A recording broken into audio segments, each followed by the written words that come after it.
भारतीय राजनीति में बहस अब नीतियों से निकल करके शब्दों की उस गली में पहुंच गई है जहां विरोधी को घेरने के लिए तर्क नहीं, तंज और चरित्र पर चोट हथियार बन रहे हैं। राहुल गांधी प्रधानमंत्री मोदी के गले मिलने की राजनीति पर सवाल उठाते हैं। मंच पर संदीप दीक्षित यहां मेलोनी का संदर्भ जोड़ते हैं और इसके बाद निशिकांत दुबे ऐसे शब्दों में पलटवार करते हैं जिन पर खुद सवाल खड़े हो जाते हैं। यानी कि मुद्दा विदेश नीति था, लेकिन बहस पहुंच गई चरित्र तक। लोकतंत्र में राजनीति विरोध की भाषा इतनी गिर गई है कि नेता के बयान से ज्यादा उसके शब्दों की अश्लीलता चर्चा का विषय है।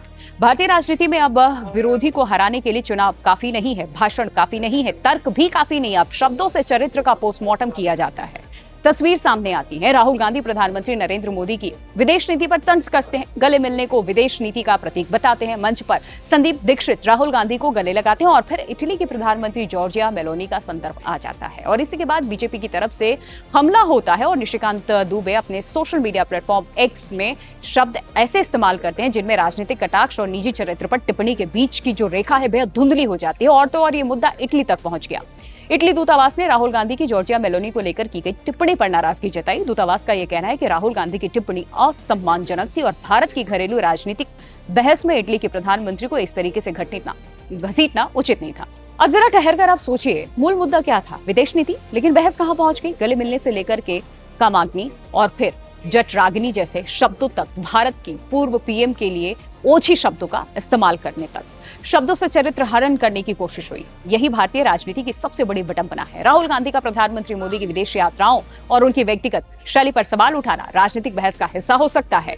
वो कह सकते हैं कि विदेश नीति सिर्फ व्यक्तिगत समीकरणों और नेताओं से गले मिलने तक सीमित नहीं होनी चाहिए और इस पर बीजेपी जवाब दे सकती थी कि प्रधानमंत्री की व्यक्तिगत कूटनीति भी विदेश नीति का एक महत्वपूर्ण औजार है।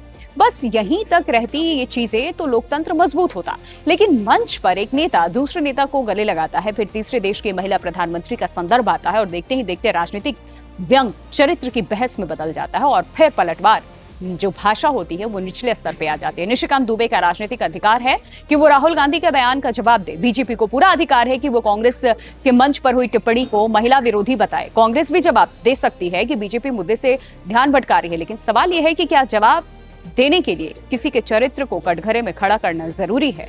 राजनीति में व्यंग पुराना हथियार है, कटाक्ष भी पुराना है, लेकिन कटाक्ष और चरित्र हनन में अंतर होता है। विरोधी की नीति पर आप हमला कीजिए, उसके बयान की धज्जियां उड़ा दीजिए, आप उसके तर्क को गलत साबित कीजिए, लेकिन व्यक्ति की गरिमा को निशाना बना करके राजनीति को तमाशा मत बनाइए।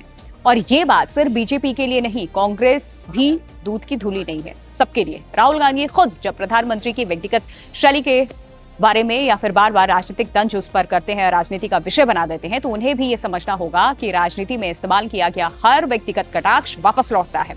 अगर आप बहस को व्यक्तिगत तर्क पर लेकर जाएंगे तो सामने वाला भी व्यक्तिगत तौर पर आप पर हमला करेगा, फिर मुद्दा गायब होगा और बयान वायरल होगा।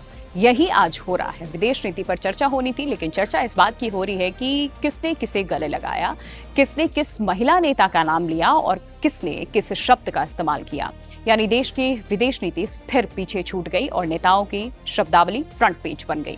यही सिर्फ कांग्रेस बनाम बीजेपी की कहानी यहाँ नहीं है, ये भारतीय राजनीति की गिरती हुई राजनीतिक संस्कृति का आईना है, स्तर है। एक तरफ नेता कहते हैं कि देश बदल रहा है, दुनिया में भारत का प्रभाव बढ़ रहा है, भारत विश्व गुरु बनने की दिशा में आगे बढ़ रहा है, और वहीं दूसरी तरफ उसी देश की राजनीति में सार्वजनिक मंचों पर व्यक्तिगत टिप्पणियों की भाषा लगातार जहरीली होते जा रही है, गिरता जा रहा है स्तर। सवाल ये नहीं कि राहुल गांधी सही है या पीएम मोदी, सवाल ये भी नहीं है कि निशिकांत दुबे का पलटवार राजनीतिक रूप से जायज है या नहीं। सवाल इससे बहुत बड़ा है कि भारत की राजनीति में अब विरोधी को जवाब देने के लिए मुद्दे कम पड़ गए। अगर पीएम मोदी की विदेश नीति गलत है तो आंकड़ों में साबित कीजिए, अगर राहुल गांधी की टिप्पणी गलत है तो तथ्यों से आप काटिए, लेकिन किसी के चरित्र को शब्दों की अदालत में घसीट कर क्या हासिल होगा?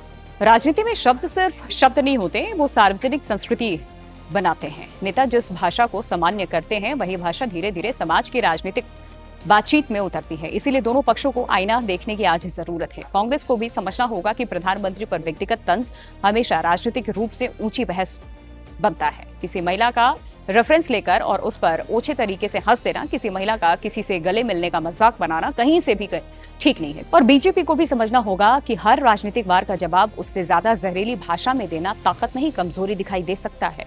कौन किससे गले मिल रहा है, उसके इंटेंशन पर सवाल खड़े करने से ज्यादा जरूरी है कि नेता एक दूसरे के तर्कों से भी भिड़े, ना कि किसी का शब्दों से चरित्र हनन करें। क्योंकि लोकतंत्र में असली जीत तब होती है जब विरोधी की बात को शब्दों से नहीं विचारों से हराया जाए। वरना आज गले मिलने पर तंज है, कल चरित्र पर हमला होगा और परसों राजनीति पूरी तरीके से व्यक्तिगत छीटाकशी का अखाड़ा बन जाएगी। और तब सवाल सिर्फ इतना रह जाएगा कि राजनीति कितनी गिर गई है, स्तर कितना गिर गया है। ओटीपी में इन खबरों पे आपकी क्या राय है, आप कमेंट करके हमें बता सकते हैं।